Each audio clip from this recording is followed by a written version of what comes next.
sensitive issue of our caste and caste relations. That is a very sensitive issue.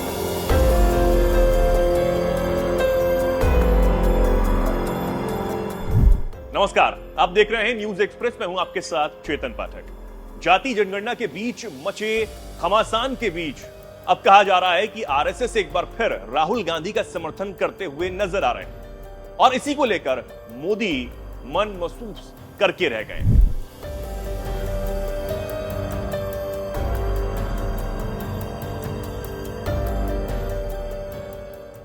Rahul Gandhi की जातीय जनगणना BJP और RSS के लिए गले की फांस बन गया है और बीजेपी और आरएसएस इसे ना ही निगल पा रहे हैं और ना ही उगल रहे हैं। ऐसे में एक आरएसएस की महत्वपूर्ण बैठक केरल के पलक्कड़ में हुई है, जहां पर आरएसएस जातीय जनगणना को लेकर बड़ा बयान देती हुई नजर आई।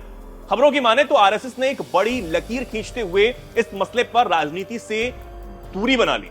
बैठक के आखिरी दिन संघ ने जातीय जनगणना की गेंद सरकार के पाले में फेंक दी।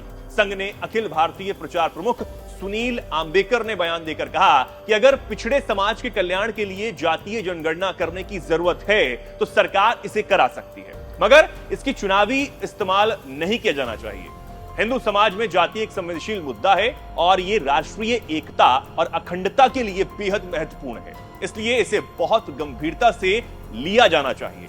जातीय जनगणना सिर्फ उन समुदायों और जातियों के कल्याण के लिए ही नहीं होनी चाहिए। तो आप समझ सकते हैं कि कैसे आरएसएस ने अपना पल्ला झाड़ लिया है।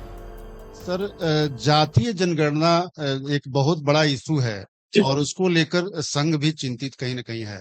उस पर कोई चर्चा या बातचीत? I think as RSS we have already commented on this issue. See, as our society, Hindu society, we have the sensitive issue of our caste and caste relations. That is a very sensitive issue.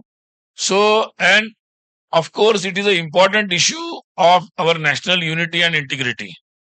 So, it should be dealt very seriously, not just on the basis of electioning or election practices or politics. So, I think as RSS think, yes, definitely for all welfare activities, particularly addressing to the particular community or caste which is lagging behind, and so which is the special attention is needed to some communities and caste. So for that, if sometime government needs the numbers, it is a very well practiced. So government needs the numbers, it takes, earlier also it has taken, so it can take it, no problem. But it should be only to address the welfare of those communities and caste. It should not be used as a political tool for electioneering. And so we put the caution line for everyone. क्योंकि जातीय जनगणना से BJP कमजोर होगी और विपक्ष कमजोर करने के लिए ही ये सब काम कर रहा है। तो आप समझ सकते हैं कि कैसे राहुल गांधी की हां या ना में बीजेपी आरएसएस फंस कर रह गई। जानकारी देते चलें कि पलक्कड़ में आरएसएस की बैठक के तीसरे दिन जातीय राजनीति से टक्कर लेने के लिए हिंदुत्व का खाका खींचा गया है। इस बैठक में बीजेपी समेत 32 अनुषंगिक संगठनों ने हिस्सा लिया।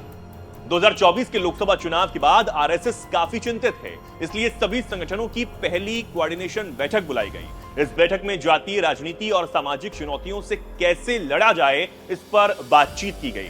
बैठक में यह तय किया गया कि देश के लोगों को अपने राष्ट्र के गौरव के साथ कर्तव्यों के लिए भी तैयार करना जरूरी है, तभी विपक्ष के हमले से बचा जा सकता है, नहीं तो बीजेपी और आरएसएस को निगल जाएगी।